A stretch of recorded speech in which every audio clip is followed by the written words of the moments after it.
Hey everybody, Menachem Brody here with you once again from Human Vortex Training, your certified and experienced USA Cycling expert level coach and strength and conditioning coach. Today to share with you the journey to return from injury. Did my ankle the other day in a little bit of a accident. So I wanted to share with you guys what you should do and how the return from injury will look like. Now unfortunately the cast, they did not have pink. The guy thought I was kidding, but then he saw my watch and was like, oh, nope, we just have white today. So I didn't get my choice, but it's about 36 hours since the initial injury. And part of coming back from a broken bone, whether it's collarbone, a leg, ankles are not uncommon in mountain biking, especially downhill. Fibulas tend to get snapped if you go off a jump wrong or land wrong. So this is a common injury for cyclists, depending on what you're looking at. Now, one of the first things we want to make sure we're doing is listening to the doctor's recommendations. So as far as the medications, anything else, ask questions, be intelligent. Like I made a request for non-narcotic painkillers because I don't want that stuff in my body.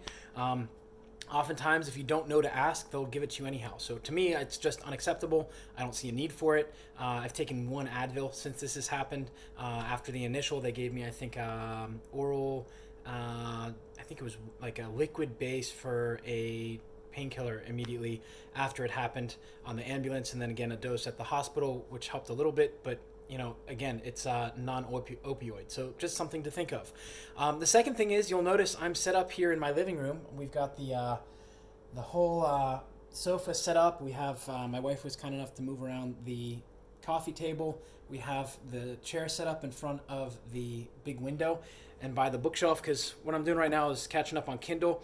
The first 48 or so hours, it's really important to sleep, to make sure you're drinking, make sure you're listening to the doctor, so I'm not allowed to put weight on it, so I've got my crutches over there. Got a lot of stuff going on that you need to keep an eye on, as well as color of the toes, everything else.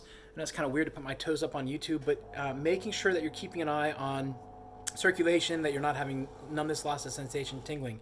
When it comes to collarbones, oftentimes if you break them, they're going to do surgery the same day. Here, they want to wait about a week, and then I have to go back, and then we'll go from there. But listen to your doctors. Make sure you're paying attention to what they're telling you. Now, the thing is that yesterday I was feeling good enough in the evening that I did a little bit of glute exercises, glute activation, some shielded breaths while I was sitting. I'm making a point every hour or so to get up and crutch across the room, making sure I'm keeping my blood flow going. I'll do some toe pumps in the cast a little bit, going back and forth, making sure that I'm getting what I can, keeping those muscles active. But it also goes with healthy eating. So a lot of people said, oh, you know, we'll bring you soda and junk food and chocolate. And no. This is how you put on weight when you're broken. And this is really important because that increases the inflammation that you can have. So aside from keeping a healthy, good, positive outlook, now that doesn't mean I didn't go through the anger and frustration. After the accident happened, I went through those immediately and then recognized the faster I get over that, the faster the healing is going to be. So the mental side of things is really important. So going back and questioning why you did X or why X happened to you isn't going to do any good. It is what it is. It's not what happens to you, as my dad says. It's how you react. So I accepted it. I spent a good 30 seconds a minute with my eyes closed. People asked if I was okay, if I was going to pass out, and one of them laughed because I just said, nope, I'm just accepting everything that's happening with open heart, open arms, and letting it be. So he actually got it, which was kind of nice. But I'm making sure to eat healthy. So this morning we had a nice breakfast. We had some carrots, some cut up vegetables, a little bit of homemade garlic bread. Now that doesn't mean that I didn't have my croissant.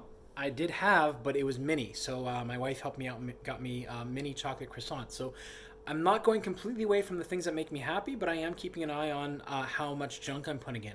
Increasing my fluids. This is going to be my 3rd liter of the day already, so almost a gallon here at noon, 1 o'clock. And really, that's what I want to share with you guys. So over the next 30, 45 days, who knows? Maybe it'll be daily, maybe it'll be every couple days. I'm going to share with you my adventure of coming back from injury. I'll certainly be posting about this on Pez Cycling News, and I have a bunch of blogs coming out on Training Peaks, on their coaches and regular blog posts, so make sure you check those out. And because it's almost September, now's the time to start strength training. So check out the HVT website. We have a lot of new stuff coming out. New courses are coming out as well. And we already have our strength training for triathlon success and strength training for cycling success courses up on Training Peaks University. So I'll put the links in the description below. If you have questions about the injury process, go ahead and put them below. Ask me. I want to know what worked for you when you were injured, or what were some things that didn't work for you, or what are some things that you would like to know about being injured and coming back from that, because it is a tough process. I know the road ahead for me is going to be tough, but I also know if I'm smart about it and I don't just push myself blatantly or for no real reason, that I'm going to come back stronger, fitter, faster, leaner than I did before I got injured. Doesn't mean it's going to be easy, but the small daily attitudes and the small daily actions are going to add up for great positive things. So looking forward to seeing you guys here later. Check out our other stuff up on YouTube. And until next time, remember to train smarter, not harder, because it is all about you. Don't forget to like and subscribe down below. Talk to you guys.